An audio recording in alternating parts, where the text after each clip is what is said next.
Dobrý deň, veľmi vás pozdravujem, všetkých účastníkov, ktorých ste tu, aj všetkých, čo ste v online.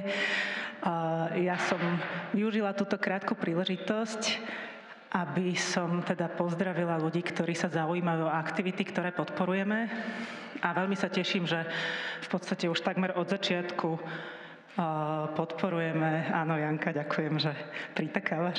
Takmer od začiatku vlastne podporujeme aktivity Žijem vedu, špecificky teda toto podujatie, ale nie len toto, takisto podujatie, ktoré sa konalo vlastne už v pol roku Ferová akadémia, ktorú tam vidím Lenku Belicovú, ktorá nenápadne fotografuje stále zase za týmto podujatím a určite odporúčam, aby ste si pozreli aj výstupy z týchto aktivít, ktoré Žijem vedu robí. A je mi vlastne potešením, že ste do tohto programu zahrnuli aj ďalšiu aktivitu, ktorú podporujeme, Next Step Science, takže sa nám to tu schádza a medzi rečníkmi som videla aj Majku Bielikovú z Kinitu, ktorý takisto intenzívne podporujeme, takže zdá sa, že sme v jednej spoločnej bubline ľudí, ktorým na vede na Slovensku naozaj záleží. Ja teda využijem túto príležitosť na to, aby som spomenula nejaké ďalšie aktivity, teda, ktoré robíme. Určite, alebo verím, že ste počuli o ocenení Asset Science Award, ktoré organizujeme každoročne. Dúfam, že teda to nie je pre vás neznáma vec, ale ak náhodou nie, tak bude mi potešením, ak pôjdete na našu web stránku assetscienceaward.sk a v oktobri si pozriete alebo sa zúčastníte oceňovania slovenských vedcov na Slovensku, vedcov a vedkyň na Slovensku. Okrem tohto ocenenia robíme aj grantové výzvy. Tieto aktivity, ktoré už sme spomínali, ako ja aj Žijem vedu, tie sa v podstate podporovali z grantových výziev popularizácie vedy. Túto výzvu plánujeme aj teraz v prvom polroku roku 2024 správne po slovensky, pardon. No ale okrem toho sa snažíme venovať aj tematicky niečomu, čo my vždy identifikujeme v spolupráci s ostatnými vedcami a vedkyňami, že je niečo, čo by vede na Slovensku mohlo výrazne pomôcť. Tak sme sa v posledných rokoch venovali téme ERC, grantov a proposálov ERC. Michal sa na mňa usmieva, áno, je to ten držiteľ ERC, ktorého sme nepodporili, takže dá sa to aj bez nás. Ale my sme sa snažili priniesť túto tému do toho verejného diskurzu a verím, že sa nám to podarilo.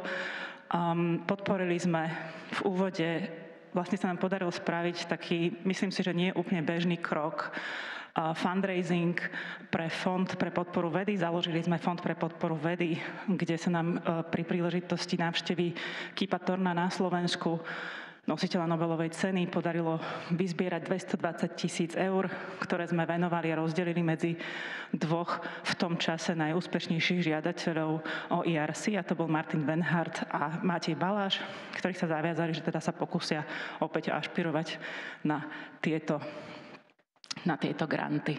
A tejto téme sme sa venovali ale aj viac, lebo sme to chceli rozšíriť, to portfólio, čiže sme vytvorili spolu s CVTI a špeciálne s veľmi šikovnou Zuzkou Reptovou, sme dali hlavy dohromady a vytvorili sme schému mentoringu pre žiadateľov o ERC a tam sa nám podarilo podporiť v dvoch ročníkoch celkom dosť uchádzačov, z ktorých teda by som špecificky vyzdvihla Katku Mikušovú. Pred chvíľou nám tu prišla zamávať, ale musela sa zase vzdialiť. Katka Mikušová sa dostala vlastne až do toho posledného kola, no nakoniec teda nebola podporená, čo ale teraz už znamená, že by mala byť podporená zo štátnej schémy, čiže z plánu obnovy v plnej výške. Zatiaľ teda na tie financie čaká, ale veríme, že už títo ďalší žiadatelia takto podporení budú. Ten mentoring, ktorý sme rozbiehali so Zuzkou, bude pokračovať. Máme teda tú informáciu, že už bude pokračovať v rámci aktivít Centra vedecko-technických informácií priamo, čiže tam sa vlastne tiež podarilo vytvoriť program, ktorý by mal pokračovať už na tej štátnej úrovni. My teda si berieme za svoje, že už táto téma z toho nášho pohľadu je z našich možností vyčerpaná a budeme zase pokračovať v novej téme, to sa nechajte prekvapiť. Na budúci rok teda otvoríme zase novú palčivú tému.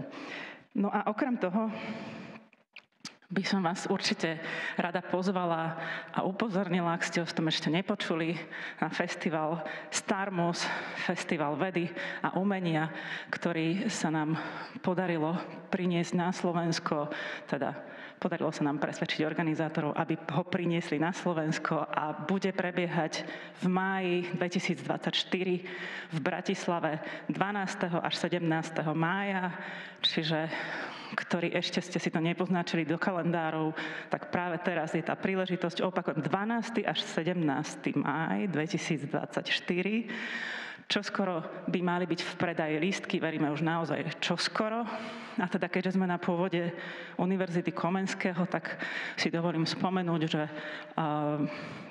vyjde v najbližších dňoch, možno už dnes, tlačová správa, ktorá bude hovoriť o tom, že Univerzita Komenského už podpísala s organizátormi festivalu Starmus memorandum o porozumení, ešte spoluprácu a verím, že sa podarí priviesť nejakých rečníkov aj priamo na pôdu univerzity a rovnako bude Univerzita Komenského participovať aj na nejakom ďalšom programe. Takže ak ste tak ešte neurobili, na starmus.com nájdete všetkých možných zaujímavých rečníkov. Kto by pochyboval o tom, či je to dôležité, tak tuto moderátor Juraj Tekel je studnica radosti a nádeje a všetkej inšpirácie a motivácie, prečo ísť na festival Starmus. Ak to nebolo odo mňa dostatočné, tak Juraj vás určite presvedčí a budeme radi, keď sa pridáte a keď budete nám nejak držať palce v našich ďalších aktivitách. Veríme, že teda to padá na úrodnú pôdu a keď vás tu vidím toľko, tak držím vám všetkým palce. Krásne sviatky.